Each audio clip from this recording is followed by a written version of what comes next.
What's up, YouTube? Sky Tradition back with another video. So I've got a pretty massive mail day to share with you. So I've got a pile of cards here. It's just been one of these things over the last couple weeks where there's just a lot of great stuff available for sale, and I've been scooping up some pretty great stuff that I do not see come up at all, really. Just some really great opportunities out there. I think I still have one or two things coming in yet, but it's gotten to the point where I just need to make another mail day video. So, gonna go through those with you. It's Saturday. I'm chilling at my house. Basically got the weekend to myself. The kids are making cookies with their great grandma and grandpa over at my wife's grandparents' house. So, finally got like a day and a half just to do like odds and ends I've been putting off. Got my snowblower oil changed. Got all kinds of stuff done. So today, and just nice to have a day where you could just kind of get some stuff together you haven't done for a long time. So let's get into it. Here's my first pickup. It's an inexpensive pickup. This is from 2021 Obsidian. This is a PJ Tucker autograph for the Bucks. And if you're a Bucks fan, you know that PJ Tucker was awesome on that 2021 Bucks NBA championship team. It wasn't really till he came in that the Bucks kind of set a tone defensively. And PJ Tucker is just a bulldog. He's played on a lot of teams, really worked his way to where he's at in the league right now. And the Bucks just didn't have a player like that.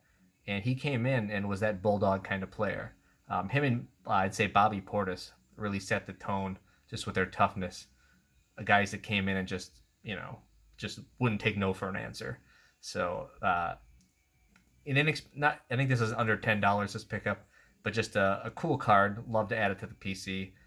Tucker really didn't have that many cards with the Bucks because he was only on the team for a short time. They just picked him up, I think, part of the way through that season. So really enjoyed PJ Tucker. He's one of those players, though, that you really want on your team, and if he's on another team, you really don't like him because he's just kind of a thorn in your side. So PJ Tucker to the Bucks PC, kind of remembering that 2021 championship team. And this next card I'll talk a little bit about. So this is gonna be very football heavy from now on. So this is a card I've had my eye on for a while, and let's just get into it. This is the 1948 Bowman Kenny Washington. In PSA 5, technically his rookie card, a really nice example of a 5 right here. Just a beautiful looking card. So the story with Kenny Washington is he was drafted by, well, he wasn't really drafted, I guess. He was signed by the Rams in 1946. The NFL had gone through a period of, I guess, a ban on African-American players for 12 years. 1934 to 1946, there was no black players in the league. I think the last black player was in 1932 or 33. And then there was sort of this behind-the-scenes gentleman agreement that didn't allow any black players in the league until basically Kenny Washington in 1946, and also his friend who was on his team at UCLA, which was Woody Strode, also was signed by the Rams that same year. And also Marion Motley was another player that was signed that same year too, I believe, at some point.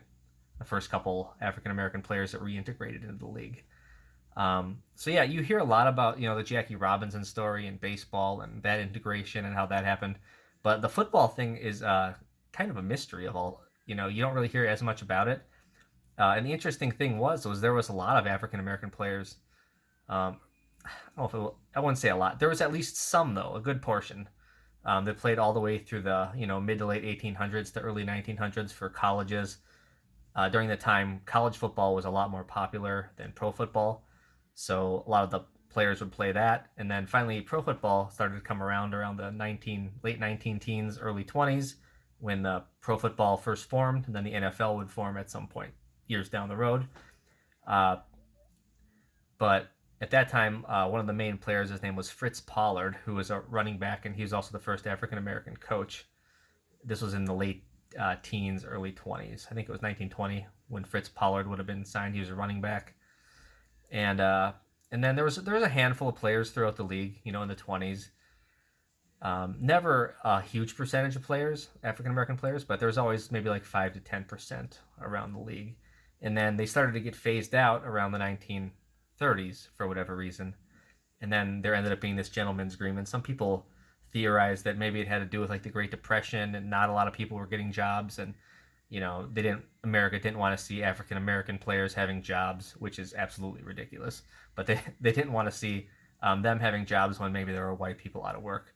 And so there was this kind of unwritten gentleman's agreement, which, I mean, obviously they're not gentlemen to me if you make this kind of agreement, but people, I'm we're still not where we need to be, but I'm glad we're further along than where we were from the 1920s and 30s.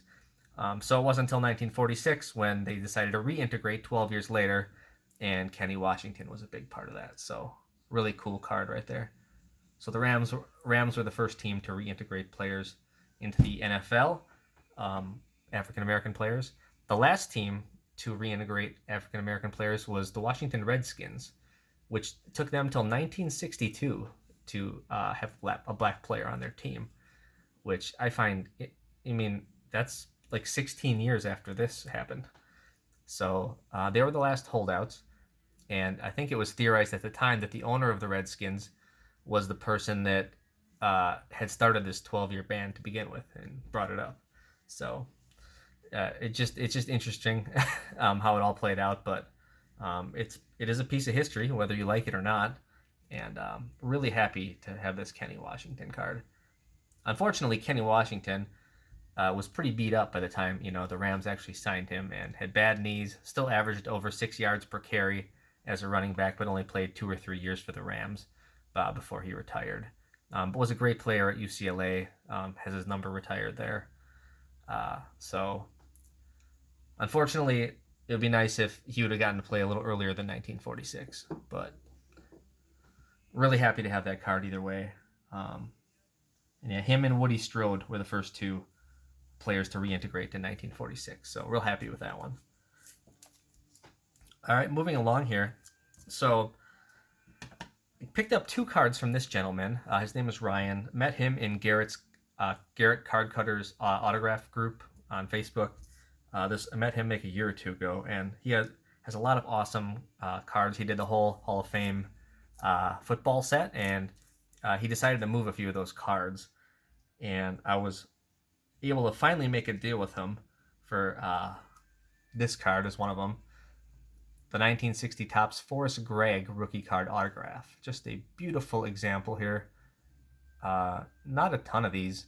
I did not look at the actual BGS authenticated report, but the PSA report has Gregg as a pop of 28 total authenticated. So he passed away in 2019, but he had Parkinson's since around 2011, so he really didn't sign all that much after that, unfortunately, due to his condition.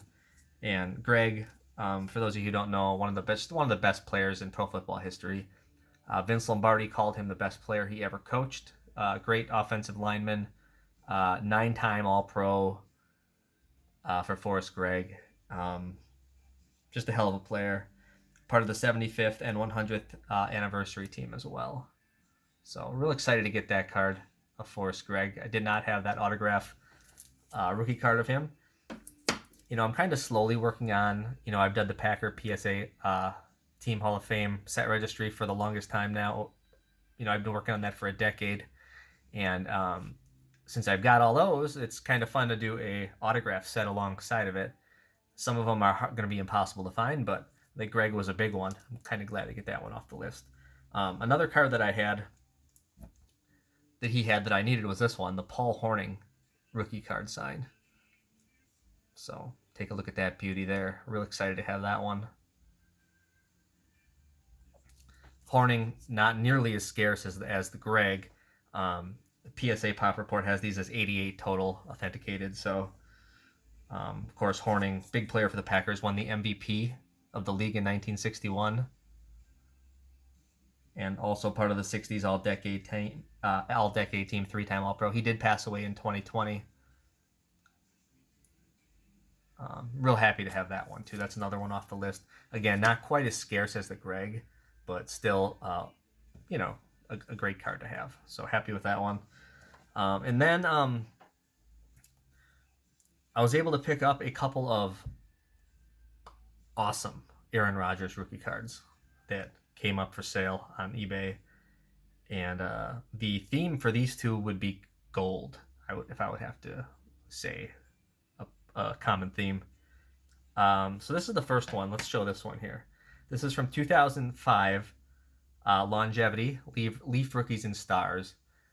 And this would be the gold version. Just take a look at that shine on that Rodgers. How beautiful that is. And this card is graded a PSA 9. According to the Pop report, Pop of 6 with 5 graded higher. Just a really stellar example. You could almost call it a color match if you really wanted to. These Longevity Golds are numbered out of 99. And this one is a beautiful one. So had to have that one. And then this one came up. I actually think it was a friend of mine who was selling it on eBay. I don't know if he actually knows that I purchased the card yet, but he had thrown up a couple of awesome Rodgers rookie. I think he did the rookie Rodgers PSA set registry at one point, but I think he's moving out of that, or at least moving out of cards to some extent. So this is from 2005 Playoff Absolute Memorabilia, the Aaron Rodgers Spectrum Gold. And take a look at how beautiful that card is. Look at that shine. Now this card, the other gold was numbered out of 99. This one only numbered out of 25. So very low numbered. This is a pop of 2 in Gem Mint 10. Just a beauty. I think only 5 total of these have been graded, so really, really happy with that one. So was able to pick up a couple of just prime Rodgers rookies and just super excited about that. So again, I do have one more, at least one more, I think, awesome addition coming in. Again, you know, all these things are just coming up as we get towards the holiday season. I think I said in my previous video just to keep an eye out there, just because I haven't seen this kind of opportunity for cards in a long time. It's been a number of years, but a lot of stuff coming up, stuff that I like to collect. And at least have one more coming in, and also got a care package. It's for Secret Santa for the vintage football community. So it's a big old box, like that big. So really excited to get into that. Right now it's under my Christmas tree. Probably going to wait till closer to Christmas to open that one up. But have those two things coming in for sure on the docket. Other than that, just trying to enjoy my Saturday. My Badgers took it on the chin from Arizona. They went down to Arizona playing the #1 team in the country, and they lost. Arizona almost put up 100 points, so they could not miss that game, unfortunately. My Badgers have been playing pretty well. They beat Marquette, beat Michigan State, beat Virginia. Playing awesome. But this was Arizona's day, and they're the #1 team in the country, and they certainly look like it. Coming up on Monday, we got the Packers and Giants. Packers playing really well lately, but you know, they're such a young team. They're absolutely capable of losing to anybody. So I'm not gonna like hold out any hope that they're gonna, you know, roll these next 4 or 5 games here, because you just never know. They're just such a young team, but they certainly have been playing better. So I am looking forward to that. Hope you guys are doing well. Christmas right around the corner. Hopefully you guys are getting everything done for Christmas shopping and everything like that, and just kind of spending time with family. For me, it's been, again, busy with work as per usual, but at least I got to have a couple of nice mail days here, which is awesome. That's all I got for you. So thanks so much for watching. Hope you guys have a great rest of your weekend, and we'll talk to you again soon. Thanks.